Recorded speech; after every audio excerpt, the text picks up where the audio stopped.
net worth. Ang net worth nila. Oo. Which is nagtataka ako, bakit 3 million lang kayo? Lang. Kung diba? bakit 3 million lang. Halaga lang ng isang mamahaling sasakyan. Oo. Diba? Oo nga naman. Okay.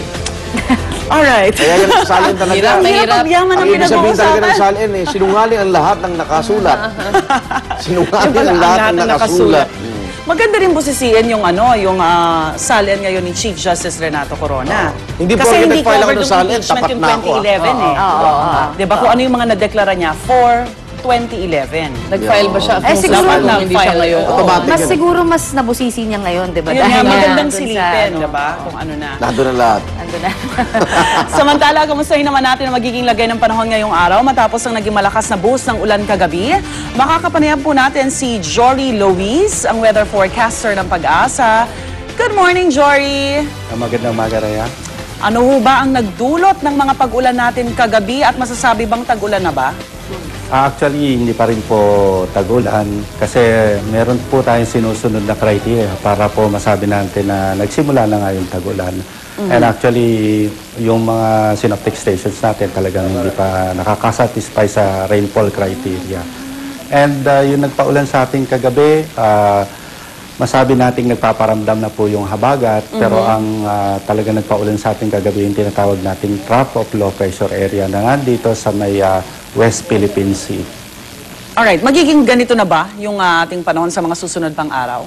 Actually, ang nakikita namin, meron kasing ridge ng high pressure area dito naman sa East Philippine Sea at ito ay inaasahan nating lalakas. So, ang magiging weather situation yan, medyo mag-i-improve, pero meron pa rin po tayong mga isolated rain showers and thunderstorms sa hapon o gabi. Itong mga pag-ulan na aasahan natin, yung volume naman, hindi naman kalakasan o medyo aasa tayo na medyo malakas itong mga pag-ulan? Doon po sa kung saan may konsentrasyon ng mga kaulapan, lalo na po dito sa may Western Luzon o West of Northern Luzon, inaasahan po natin na nagkakaroon dyan ng mga malalakas sa pag-ulan. Mas malalakas? Alright. May weather disturbance ba tayong namamataan, Jory? Sa ngayon, wala pa po tayong nakikita, kundi ito lamang pong trough of low pressure area. Alright. Pero kailan ang tag-ulan, usually? Pagdating na ba ng Hunyo yan? Ang pinakamaaga po kasi dapat second week ng May. Pero usually or normally, last week ng May nagsisimula yung Last rainy week of season. May. Alright, medyo may panahon pa para i-enjoy ang summer kahit papaano. Jory, maraming salamat at magandang umaga sa mga taga-Pag-asa. Jory Luis, ang weather forecaster ng Pag-asa. Pasadahan na po natin mga aksyong balita sa umaga ito. Narito na, Ronda Reports.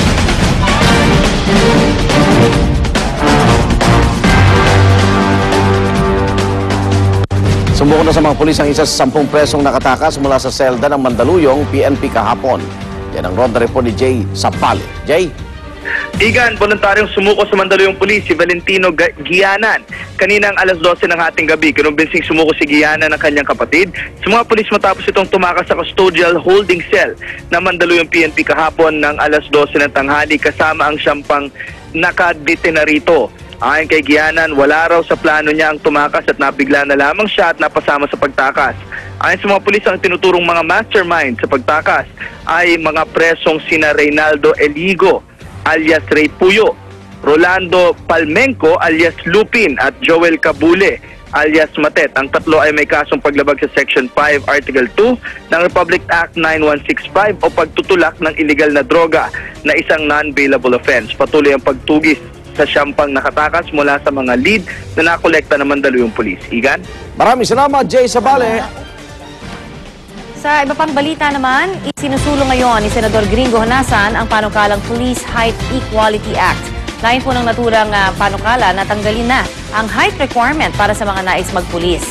Sa kasalukuyang patakaran, kailangan maging 5'4" ang mga lalaki habang 5'2" naman ang mga babae para matanggap bilang miyembro naman ng PNP. Ayon kay Honasan, maituturing daw itong diskriminasyon. Hindi rin daw kasi maaaring ibatay ang kakayahan ng isang tao sa kanyang tangkad. Tama naman. Naging maganda naman ang pagtanggap ng pamunuan ng PNP sa panukala, lalo pat marami raw sana ang karapat-dapat na makapasok noon na kinulang lamang sa height. Pero siguro sa akin, hindi Ayoko din discrimination basihan yun. niya. Hindi, ayoko rin magbasihan ng Oo nga, height. pero ano Gusto ko maging police. di ba sa nakapunta kayo New York Oh. o kaya LA, nakita niyo yung mga pulis doon, parang takot ka na agad eh. Dahil Titikas. parang, iba talagang, di ba? Tsaka pag crowd Pero control, wala sa para makita height. din niya yung hinahanap niyang gano'n. May advantage din naman talaga, in fairness. Yes, may Pero advantage siguro, pero hindi Pang siya... Intel siguro. Tingin Aba, ko ito rin. pang office, Pwede pang office Intel. works. Marami naman Yes. isa pang PNP eh. Yes. Pero hindi yung panglaban sa insurgency o hindi ko alam kung paano magiging... So, may mga matitinik naman na maliliit eh. Oo naman. naman yung mga Ang maliliit. Oo. Oo nga, sige, di ilaban natin. Hindi ko Sa katalinuhan. Kunyari, Lahat- snatcher, oh. Oo. Ang takbo nun, ibang hakbang nun kumpara kung malitang totoo din hahabol. naman. Pero sa Eskinita, Diba? kaya ni... Sa Eskinita? Na magtatatalo at magsasabit gano'n. Depende Eh, sa matagal na skills. yung mga ano na yun. Pero ako Kaya talagang natin. ano, So parang ano nga requirement? 5 flat. Oo. Sa police, 5 Sa flat. babae. sa babae. Sa babae. Sa Malamang. lalaki, Babae, 5'4". 5'2". Hindi, 5'4 na kasi ngayon sa lalaki eh. 5'2 sa babae. Actually, pinaalis so, mas nga nila. pinapaalis nila Oo. yung height requirement. Eh, Kasi nga sige. discrimination. Kasi alam nyo, sa ibang bansa naman, kahit saan, di ba, Pwede na. pwede kang Mag-apply. mag-apply ng hindi ka dapat tinitignan yun sa iyong Oh. race. Pwede Wala na. dapat picture. Eh, dito nga kahit waitress, may height requirement, no? Police Lahat, pa. pati edad, dapat Oo, nakalagay pa, di ba? Iba din yung Yes. definition. Totoo din. Nung working student ako, may isang fast food chain eh. Di ba? Requirement 5'6". Ay, ang taas naman. Oo. Eh, kasi pang-abot ng staff. May, Hindi naman yun ang wala siyang inaksalayan gano'n. ko. Depende, oo. Okay. Depende. Chari-chari. At nagsimula man Thank you, sa thank biro, tuloy na ang kampanyang Wear a Smile ng Department of Education kung saan bawal sumimangot. Ay, salamat! Ang mga guro sa pagsisimula ng pasukan sa June 4. At bilang bahagi ng kampanya, inilunsad din ng ahensya ang kanilang Search for the Happiest Pinoy na naglalayong mahanap ang pinakamasiyahing Pilipino sa buong bansa.